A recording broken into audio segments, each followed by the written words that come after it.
So this is part two, because there is a lot more to kind of cover. So I wanted to focus on continuing on your protection and inner child work and fusing that within to get to self-realization, get to who you are, get to who you really are now.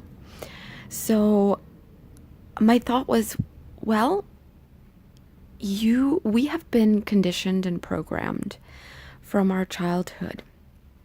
And it's actually quite interesting because I thought of a child, following your heart and going about it that way, and how our brain can tell us, no, it's dangerous, no, blah, blah, blah, you need to protect yourself. And that brain comes in and overrides it. So when you were a kid, your parents might, or just nowadays, you see it a lot. Stranger danger, don't go with anybody that says this. Don't, for a good reason, our parents instill in us these defense mechanisms that are there to protect us. So we learn, it's a learning thing. It's like your brain is a computer. You learn what's dangerous and what's not, what might be good, what might not, how to judge people. There's a lot of that too that we are taught.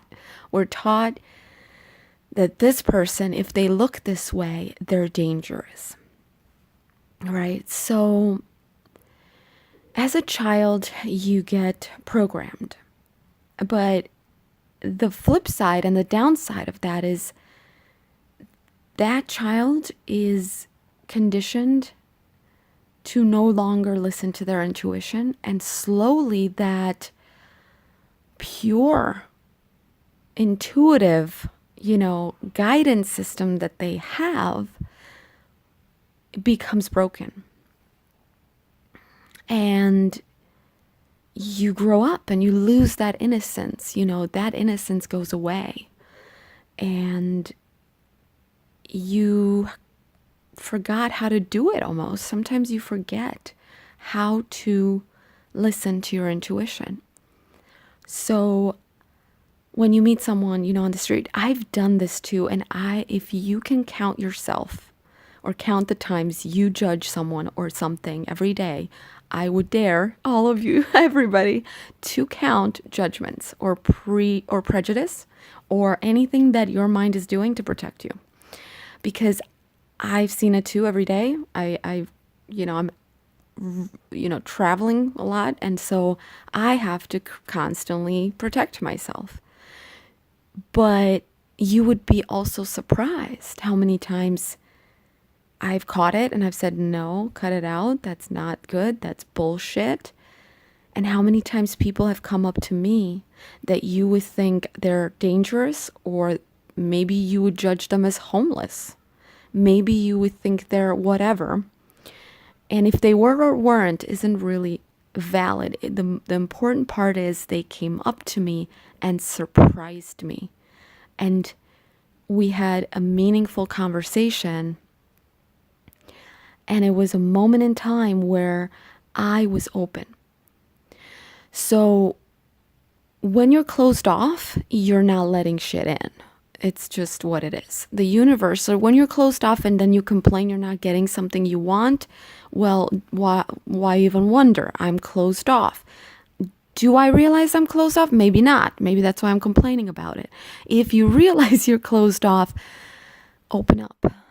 And opening up can be anything from watching a funny video, talking to a coworker, cracking jokes, or listening to music, or open up emotionally and mentally. Open up and you'll see the range of experiences the life will give you, because you're only a receptor to it, and it cannot find you if the receptor is closed. So when you're closed and you're in protection mode or defense mode, you will miss out.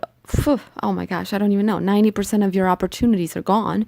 You're only looking at 10% because maybe you're 10% open.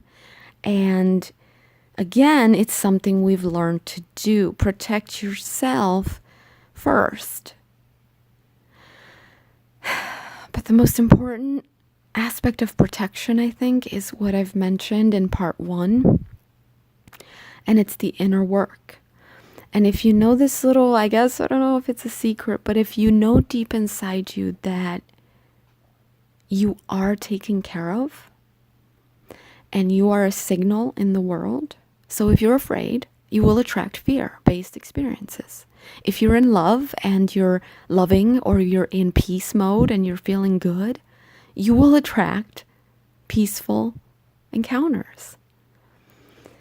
So that whole attraction thing and what you see on the outside reflects you to a T, almost perfectly.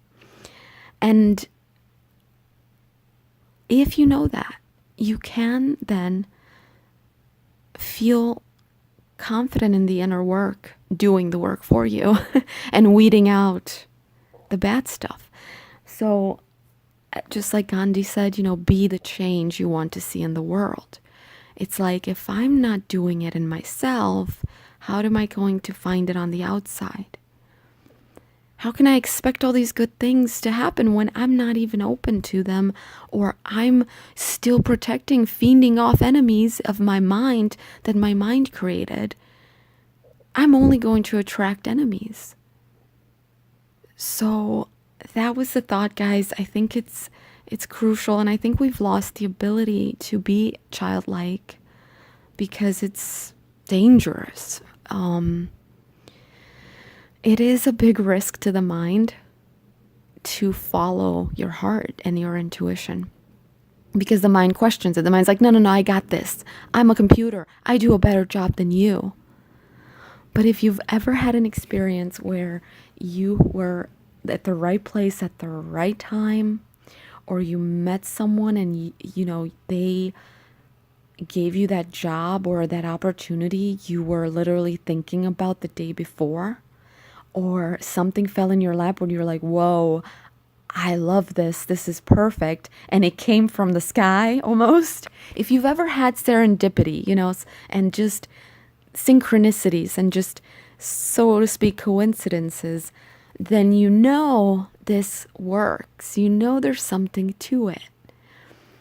And as long as you believe in it, then you can learn to trust it and trust that process. And maybe if you don't believe it, maybe just take a chance and try it out for 21 days. They say it's important to do it for a little while. Try just doing inner work and going into your heart and intuition and following that every day.